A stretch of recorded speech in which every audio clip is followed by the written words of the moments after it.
Hello students, how are you everyone. तो आज हम शुरू करते हैं 5.3 के 18वें क्वेश्चन से। ठीक है, 18वां क्वेश्चन क्या है? केंद्र ए से प्रारंभ करते हुए केंद्र कौन सा है? यहाँ पर ये एक सर्किल बनाया हुआ है। ये ए क्या है? ए को केंद्र मानकर ए और बी को लेते हुए ए से प्रारंभ करते हुए बारी बारी से केंद्रों ए बी को लेते हुए त्रिज्याओं 0.5 सेंटीमीटर और 1 और 1.5 और फिर 2 सेंटीमीटर वाले उत्तरोत्तर अर्धवृत्तों को खींचकर एक सर्किल बनाया गया है। ठीक है, जैसा कि आकृति में दिखाया गया है। 13 क्रमागत अर्धवृत्तों से बने इस सर्किल की कुल लंबाई क्या है? हमें क्या ज्ञात करना है? यहाँ पर ये जो सर्किल बने हुए हैं, ठीक है, इस प्रकार 13 सर्किल बने हुए हैं। ठीक है, उनकी लंबाई हमें ज्ञात करनी है। और ये क्या है? ए से ए को केंद्र मानकर यानी अर्धवृत्त बनाए गए हैं। ठीक है, तो हमें क्या करना? पहले एक अर्धवृत्त की लंबाई ज्ञात करेंगे L1, पहला अर्धवृत्त है, इसकी लंबाई ज्ञात करेंगे, फिर L2 की और फिर L3 की। यानी हमें कुल मिलाकर यहाँ पर क्या निकालना होगा जो कि हमें इस सर्किल की लंबाई मिल जाए, यानी परिधि। ठीक है, वृत्त की परिधि कैसे करेंगे इस क्वेश्चन को? सबसे पहले हम क्या करेंगे? वृत्त की परिधि निकालेंगे। ठीक है, वृत्त की परिधि का फॉर्मूला क्या होता है? वृत्त की परिधि बराबर होता है 2πr। ओके, और हमें क्या करना है? यहाँ पर अर्धवृत्त दिया गया है हमें, तो अर्धवृत्त की परिधि का फॉर्मूला क्या हो जाएगा? अर्धवृत्त की परिधि, यदि अर्धवृत्त की परिधि हमें ज्ञात करनी है तो 2 का भाग लग जाएगा, तो 2 से 2 कट जाएगा, बचेगा क्या? πr। ओके, तो अब हम ज्ञात करेंगे यानी पहले सर्किल की L1 अर्धवृत्त की परिधि, ठीक है, लंबाई है ये, बराबर πr1। हम πr को 1 लगा देते हैं, त्रिज्या पहली त्रिज्या। अब मान रखेंगे इसमें पाई इंटू R1। ठीक है, पहले वृत्त की त्रिज्या हमें कितनी दी गई है?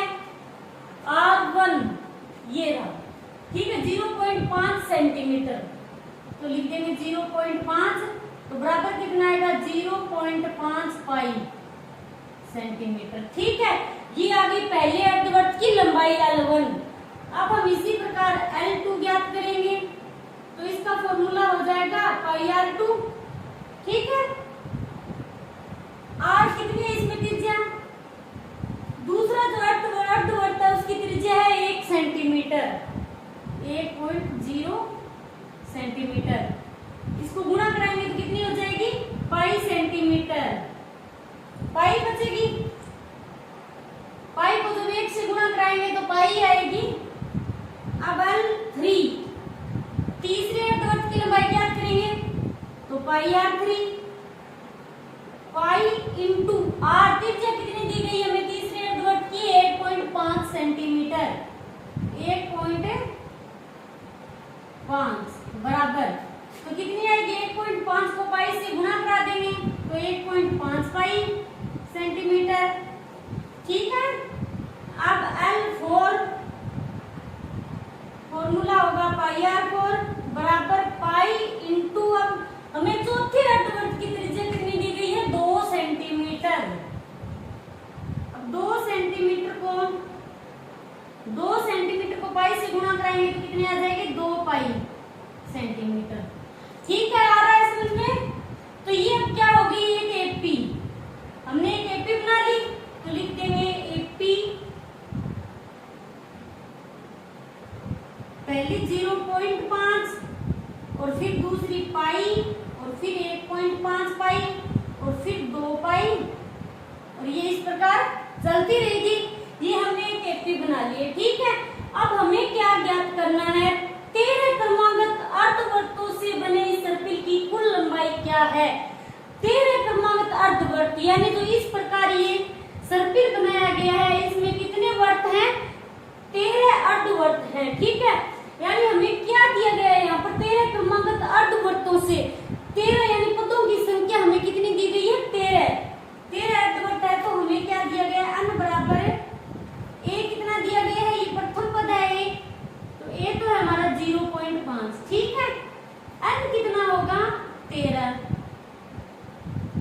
ठीक है।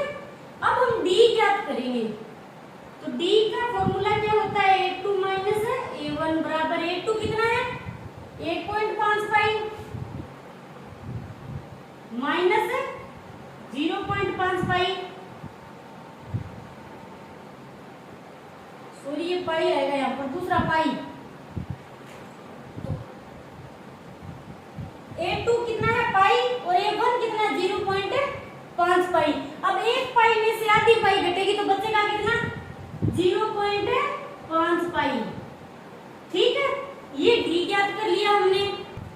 अब हमें क्या करना है 13 पदों तक योग ज्ञात करना है। ठीक है, कुल कितने हैं ये अर्धवर्त 13 क्रमागत अर्धवर्तों से ये सर्पिल बनाया यानी 13 है अर्धवर्त, तो n कितना है 13। अब हमें ज्ञात करना है यहाँ s 13 पदों का योग, तो उसका फॉर्मूला क्या होता है s 13 बराबर, अब हम फॉर्मूला लगाएंगे n/2, पहला फॉर्मूला लगाएंगे n/2 2a plus n minus 1d, क्योंकि यहाँ पर हमें अंतिम पद नहीं दिया गया। ठीक है, यदि अंतिम पद होता तो हम a प्लस l वाला फॉर्मूला लगा लेते। अब हम फॉर्मूला लगाएंगे n/2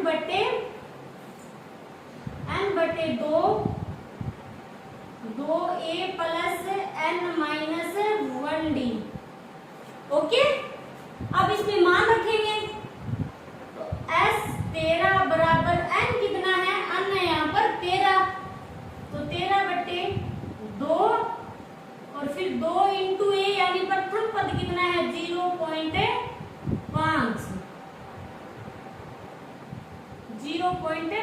पाई, 0.5 पाई ये प्रथम पद है, प्लस n फिर 13 माइनस 1 इंटू डी, डी कितना है 0.5 पाई। क्लियर। अब s 13 बराबर 13/2, ठीक है 0.5 पाई को 2 से गुणा करा देंगे तो 5 दूनी 10, ये कितना हो गया 10 और 1 के बाद यानी कितनी 0.5 पाई को 2 से गुणा कराएंगे। ठीक है, तो 5 दूनी 10, तो 1 के बाद पॉइंट आएगा तो कितना आएगा यहाँ पर यानी 1 पाई प्लस 13 में से 1 गया 12 और 12 को फिर 5 से गुणा कराएंगे, 12 5 60 और 1 0 यानी 60 है, तो 1 के बाद पॉइंट आएगा, तो पॉइंट के बाद 0 की कोई वैल्यू नहीं तो ये 0 हट जाएगा, यानी फिर कितने बचेंगे यहाँ पर 6 पाई। आ रहा है समझ में, s 13 बराबर 13/2 और ये 1 पाई और ये 6 पाई, कितनी पाई होगी 7 पाई। ठीक है, अब हम क्या करेंगे 7 पाई, पाई का मान हमें कितना दिया गया है वो लिख देंगे 13/2 इंटू 7 इंटू पाई का मान कितना है 22/7, तो हम यहाँ पाई की जगह 22/7।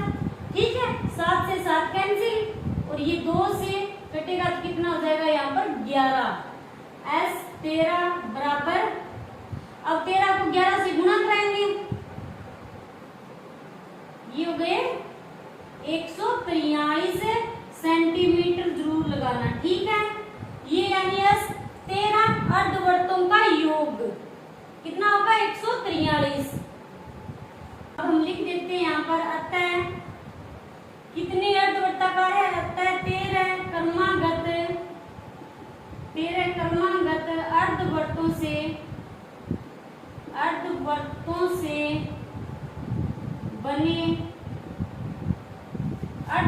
से बने इस सर्पिल की कुल लंबाई कितनी होगी, बने इस सर्पिल की कुल लंबाई 143 सेंटीमीटर होगी। ओके, करते हैं 19वां क्वेश्चन। तो 19वां क्वेश्चन क्या है, 200 लट्टों को ढेरी के रूप में इस प्रकार रखा जाता है। ठीक है, सबसे नीचे वाली पंक्ति में 20 लट्ठे हैं, उससे अगली पंक्ति में 19 लट्ठे हैं, उससे अगली पंक्ति में 18 लट्ठे हैं इत्यादि। ये 200 लट्ठे कितनी पंक्तियों में रखे गए हैं तथा सबसे ऊपरी पंक्ति में कितने लट्ठे हैं, ये क्या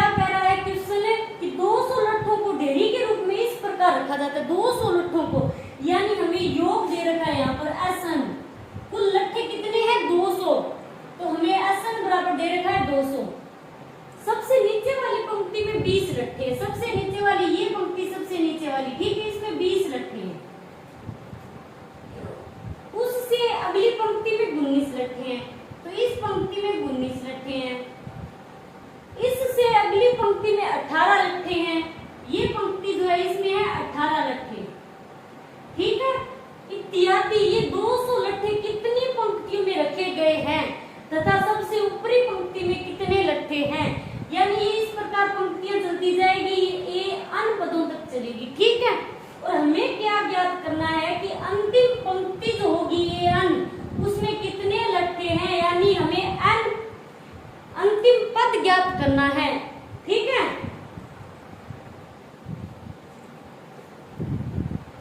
तो हम क्या करेंगे, सबसे पहले तो हमें n ज्ञात करना होगा कि ऊपरी पंक्ति में कितने लट्ठे हैं, ठीक है। ऊपरी पंक्ति होगी an, तो पहले हम n का मान ज्ञात करेंगे, फिर n निकालेंगे। एपी बना लेते हैं। एपी क्या बनेगी कि सबसे ये लट्ठे जो रखे गए हैं इनमें सबसे नीचे वाली पंक्ति में कितने लट्ठे हैं, 20 लट्ठे हैं, फिर 19 है, फिर 18 है, और इस प्रकार ये चलते रहेंगे। तो ये एक पंक्ति है, हम एपी बना लेते हैं, ठीक है। तो पहली पंक्ति में कितने लट्ठे हैं, 20 है, और दूसरी पंक्ति में 19 लट्ठे हैं, तीसरी पंक्ति में 18 लट्ठे हैं, ठीक है। और ये ए अन तक इस प्रकार चलते हैं।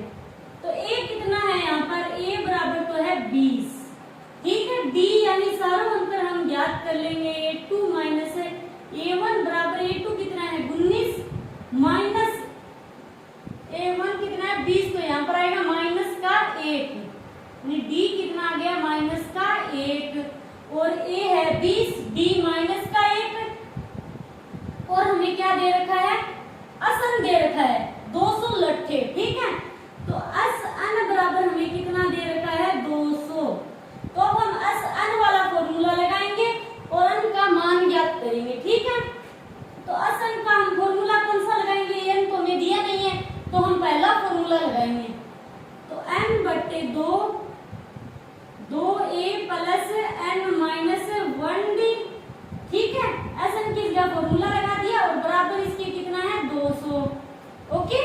अब सोल्व करते हैं इसे, अन हमें दिया नहीं है, 2 इंटू ए कितना है, प्रथम पद यहाँ पर 20 है, plus n minus 1 into D कितना निकाला हमने माइनस का 1 बराबर है 200। n बटे 2 ये कितना हो जाएगा 20 दूनी 40 प्लस, यदि हम माइनस 1 को अंदर गुणा करा देंगे तो ये कोष्टक हट जाएगा, माइनस 1 को n से गुणा कराएंगे तो क्या होगा माइनस का n, और फिर माइनस और माइनस तो प्लस, प्लस का 1 हो गया बराबर 200, ओके। n बटे 2 और ये 40 है प्लस का, ये प्लस का 1 है, तो ये कितने हो जाएंगे 41 माइनस n और फिर 200। अब 41 माइनस n है, 2 को हम यहाँ से भाग में है, यहाँ इसके साथ गुणा में है, तो इधर जाएगा तो क्या हो जाएगा 2 के साथ है ऊपर चला जाएगा गुणा में, तो 41 माइनस n बराबर ये n अपनी जगह रहेगा, इस 2 को हम इधर ले जाएंगे तो क्या हो जाएगा 200 इंटू 2। तो अब हम n को अंदर गुणा करा देंगे, ठीक है, ब्रैकेट हट जाएगा। n को n से कराएंगे, पहले n वाला पद लिख देते हैं, तो n को n से कराएंगे तो क्या हो जाएगा माइनस का n स्क्वायर और फिर प्लस का 41 n बराबर कितना हो जाएगा 400, क्लियर। अब माइनस पहले पद में माइनस आ गया, ठीक है, माइनस n की स्क्वायर प्लस 41 n, अब इस 400 को इधर लाएंगे तो क्या हो जाएगा माइनस का 400 बराबर 0। अब ये शुरुआत में यानी पहला पद क्या है माइनस का, तो माइनस हम हटा देंगे, यानी माइनस को हम कॉमन ले लेंगे, माइनस का भाग देंगे सभी में तो चिन्ह सभी चेंज हो जाएंगे, ये माइनस का है तो ये हो जाएगा प्लस का n स्क्वायर, और ये अगला हो जाएगा माइनस का 41 n, और फिर ये 400 हो जाएगा प्लस का बराबर 0। ये क्या बन गई, एक द्विघात समीकरण बन गई। अब हम क्या करेंगे, इसके गुणनखंड करेंगे और गुणनखंड विधि से हम n का मान ज्ञात करेंगे। गुणनखंड करते हैं तो हमें क्या ध्यान में रखना है कि इसका पहला पद और तीसरे पद, पहले पद और तीसरे पद को हम गुणा कराएंगे, ठीक है। 400 को n स्क्वायर से कराएंगे तो कितना आएगा 400 n स्क्वायर।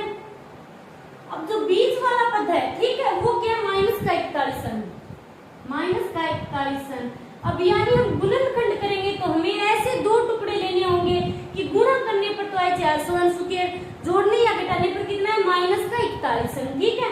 तो सबसे पहले हम क्या करेंगे, ये 400 इसका क्या करेंगे अभाज्य गुणनखंड, 2 दूनी 4, ठीक है, फिर 100 और फिर 50 और फिर 2 का देंगे तो 25 और फिर किसका जाएगा 5 का 5 25, ये हो गए इसके अभाज्य गुणनखंड। तो हम ऐसे कौन से दो टुकड़े लेके घटाने पर क्या है, जोड़ने या घटाने पर माइनस का 41, 5 25, ये तो एक टुकड़ा हो गया, और 2 दूनी 4, 4 दूनी 8, 8 दूनी 16, एक तो 16 हो गया और एक 25 हो गया, ठीक है। अब इनको जोड़ेंगे तो कितना आएगा 41 आएगा, 41 तो आ रहा है जोड़ने पर। अब हम गुणा करेंगे तो प्लस का चाहिए, हमें गुणा करने पर क्या होना चाहिए प्लस 400 n स्क्वायर। तो यदि हम दोनों चीजें माइनस के लेंगे तो क्या हो जाएगा, जुड़ जाएंगे तो जुड़ने पर तो आएगा 41 और आएगा किसका माइनस का, गुणा करने पर कितना हो जाएगा प्लस का 400 n स्क्वायर, ठीक है। तो हम ये दो टुकड़े लेंगे n स्क्वायर, एक टुकड़ा तो है 16 का और एक है 25 का, n स्क्वायर माइनस 16n, फिर माइनस 25n, फिर प्लस 400 बराबर 0, ये हो गए दो टुकड़े। अब हम कॉमन क्या लें, इन दोनों में कॉमन क्या है n, तो अंदर क्या बचेगा n माइनस 16, ठीक है। अब यहाँ पर कॉमन क्या आ रहा है माइनस 25, तो अंदर क्या बचेगा n और प्लस 25 का जो 400 में हम भाग देंगे तो कितना आएगा 16 बढ़ जाएगा, बराबर ये 16 क्या हो जाएगा, ये माइनस का है तो इसका चिन्ह चेंज हो जाएगा, बराबर 0। अब इन दोनों में कॉमन क्या आ रहा है n माइनस 16 कॉमन आ रहा है और n माइनस 25 बराबर 0। अब हम क्या करें, या तो ये 0 होगा या फिर ये पद 0 होगा, यानी या तो n माइनस 16 बराबर 0 और या फिर n माइनस 25 बराबर 0, ठीक है। तो ये कितना हो गया n बराबर 16 और ये हो गया n बराबर 25। अब हम ये दोनों मान जो है, अब हमें n ज्ञात करना है तो n की जगह ये दोनों मान रखकर हम ज्ञात करेंगे, ठीक है। तो n बराबर 16 लेने पर n बराबर 16 लेंगे तो n कितना आएगा n, यानी ये n की जगह कितना आएगा 16, ये 16 पदों तक अब हम ज्ञात करेंगे, ठीक है। तो इसका फॉर्मूला क्या हो जाएगा, a प्लस 15d बराबर a कितना है, प्रथम पद यहाँ पर है 20 प्लस 15 इंटू में d कितना दे रखा है हमें माइनस का 1, ठीक है। तो बराबर 20 और माइनस 15, अब 20 में से 15 गए तो कितने बचे 5, यानी a 16 बराबर तो आया है 5, ठीक है। अब हम n बराबर 25 लेंगे तो n क्या आएगा,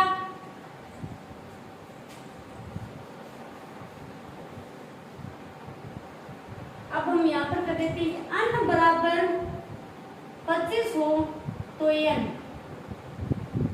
अब n 25 यानी a 25 ज्ञात करेंगे, n 25 लेना है हमें तो ये 25 तक ज्ञात करेंगे, तो इसका फॉर्मूला होगा a plus 24d, okay. a 25 बराबर a कितना है, प्रथम पद है हमारा 20 प्लस 24 इंटू d है माइनस का 1, तो a 25 बराबर 20 माइनस 24, इस माइनस 1 को 24 से गुणा कराएंगे तो क्या हो जाएगा माइनस 24, तो a 25 बराबर कितना आ गया माइनस का 4, 24 में से 20 घटेंगे तो 4 बचेंगे, माइनस की संख्या बड़ी है तो चिन्ह किसका आएगा माइनस का। अब हम कह सकते हैं कि ये a 25 माइनस में आ रहा है तो ऐसा संभव नहीं है, तो हम इसको छोड़ देंगे, ठीक है। अतः ऐसा संभव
क्वेश्चन क्या है, एक आलू दौड़ में, अच्छे से समझना क्वेश्चन को, ठीक है।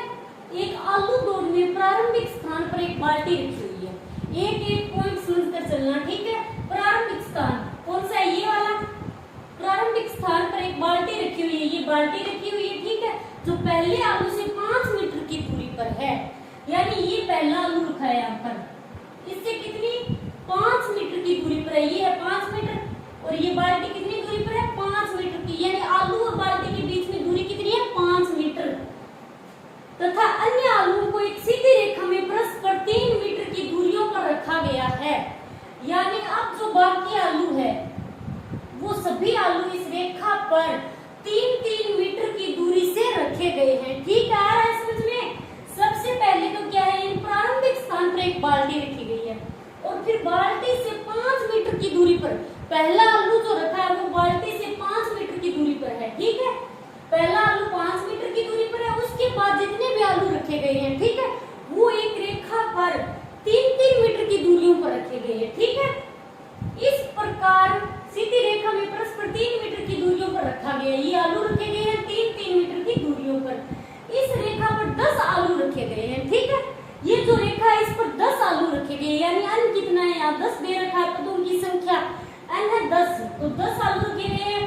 प्रत्येक प्रतियोगी बाल्टी से चलना प्रारंभ करती है, प्रत्येक प्रतियोगी बाल्टी से चलना प्रारंभ करती है, ये बाल्टी रखी है, उसी स्थान से प्रतियोगी चलना प्रारंभ करती है, निकटतम आलू को उठाती है, ये निकटतम आलू है 5 मीटर की दूरी पर, ठीक है। सबसे पहले इस पहले आलू को 5 मीटर की दूरी पर जो आलू रखा है उसे वह प्रतियोगी उठाती है, उसे लेकर वापस दौड़कर बाल्टी में डालती है, ठीक है। अब ये जो बाल्टी रखी है इसी स्थान पर प्रतियोगी खड़ी है, ठीक है, यहाँ से चलती है 5 मीटर की दूरी पर, 5 मीटर की दूरी पर आलू रखा है, उस आलू को उठाती है और फिर वापस 5 मीटर की दूरी पर चलती है और आलू को बाल्टी में डाल देती है, यानी 5 मीटर की दूरी उसने कितनी बार तय की है, 2 बार। पहले 5 मीटर की दूरी आलू जो आलू 5 मीटर की दूरी पर रखा है उसे उठाया है, फिर वापस 5 मीटर चलकर बाल्टी में डाला है, यानी 2 बार 5 मीटर की दूरी तय करी है। दूसरा आलू उठाने के लिए वापस दौड़ती है, अब दूसरा आलू उठाने के लिए बाल्टी, पहला आलू बाल्टी में डालती है, प्रतियोगी बाल्टी किस जो बाल्टी रखी है उसी स्थान पर प्रतियोगी अब दूसरी बार, और फिर यहाँ से दौड़ना प्रारंभ करती है, दूसरा आलू उठाने के लिए वापस दौड़ती है। अब यहाँ से प्रतियोगी दौड़ेगी दूसरा आलू उठाने के लिए, ठीक है। तो पहला आलू तो 5 मीटर की दूरी पर था, और दूसरा आलू कितना है, 5 मीटर तो है ही, उसके बाद 3 मीटर अधिक है, फिर दूसरे आलू को उठाती है वापस बाल्टी में डालती है, ठीक है। और वह ऐसा तब तक करती है जब तक सभी आलू बाल्टी में न आ जाए, तो इसमें प्रतियोगी को कुल कितनी दूरी दौड़नी पड़ेगी, यानी हमें योग ज्ञात करना होगा, ठीक है। तो कैसे करेंगे हम, सबसे पहले हम क्या करेंगे, हमें एक एपी बनानी होगी। तो एपी हम कैसे बनाए, यानी प्रतियोगी बाल्टी के पास नहीं प्रतियोगी खड़ा है और यहाँ से वह दौड़ना प्रारंभ करता है, तो 5 मीटर की दूरी पर एक आलू रखा है, उसे उठाती है प्रतियोगी और फिर वापस 5 मीटर की दूरी तय करती है, फिर बाल्टी में आलू डाल देती है, ठीक है। इस प्रकार हम एक एपी बनाएंगे। तो पहले आलू को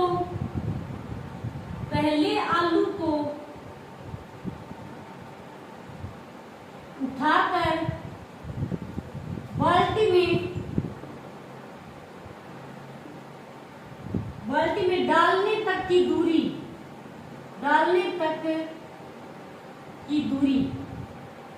कितनी हो जाएगी, यानी पहले आलू को उठाकर बाल्टी में डालने तक की दूरी, प्रतियोगी की पहले आलू को उठाकर वापस बाल्टी में डालने तक की दूरी कितनी हो जाएगी, दूरी कितनी बार तय की है, 5-5 मीटर, यानी पहली बार तो प्रतियोगी 5 मीटर यहाँ आया, आलू उठाया और फिर वापस 5 मीटर गया और आलू बाल्टी में डाला है, तो कितनी हो गई, 5 मीटर को इससे गुणा करा देंगे, ठीक है। तो ये हो गई 10 मीटर। आ रहा है समझ में। अब फिर दूसरा आलू उठाकर वापस बाल्टी में डालने तक की दूरी कितनी हो जाएगी, 2 बार दूरी तय करेगा प्रतियोगी, क्योंकि एक बार पाएगा आलू उठाने और फिर वापस जाएगा आलू को बाल्टी में डालेगा। तो पहली बार तो प्रतियोगी ने कितनी दूरी तय की थी, 5 मीटर की, ठीक है। दूसरी बार कितनी तय करेगा, 5 मीटर तो है ही है, उसके प्लस में कितना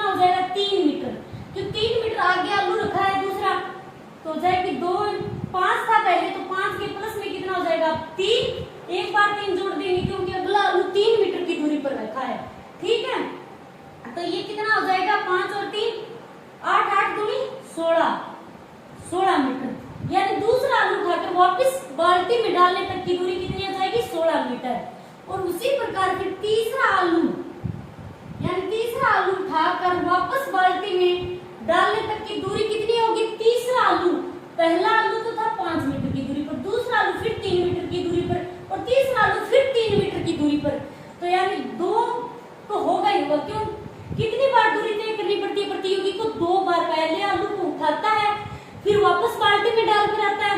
2 बार कितनी दूरी, पहली बार पहला आलू उठाने के लिए तो 5 मीटर तय की, दूसरा उठाने के लिए 5 में प्लस 3 ऐड कर दिया हमने, और तीसरा आलू उठाने जाएगा तो 3 कितनी बार ऐड करेंगे, 2 बार, 3 प्लस 3 तो 5 और 3 8, 8 और 3 11, 11 दूनी 22, ये हो गई 22 मीटर। ठीक है, ये बना लिया हमने एक एपी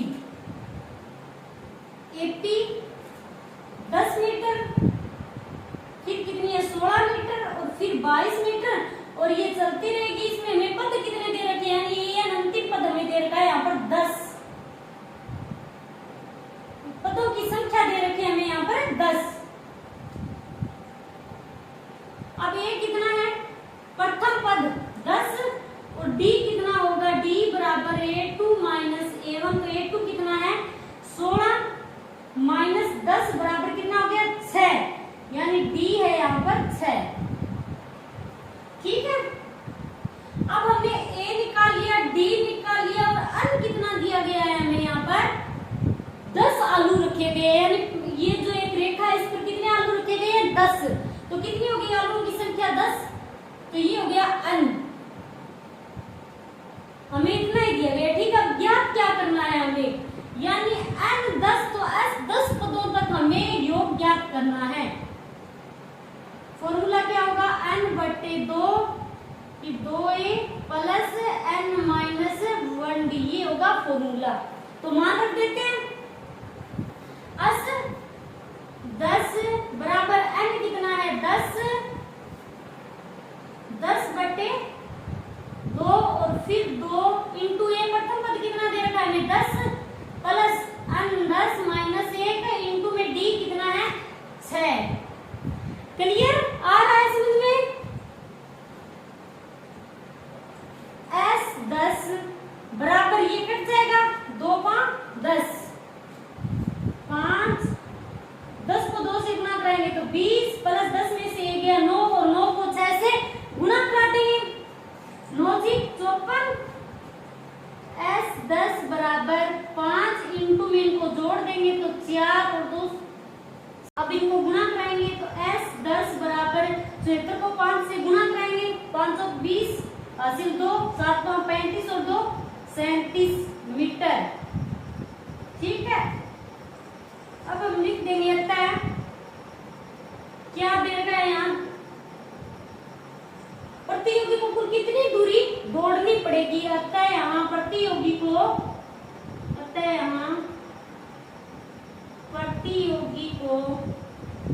370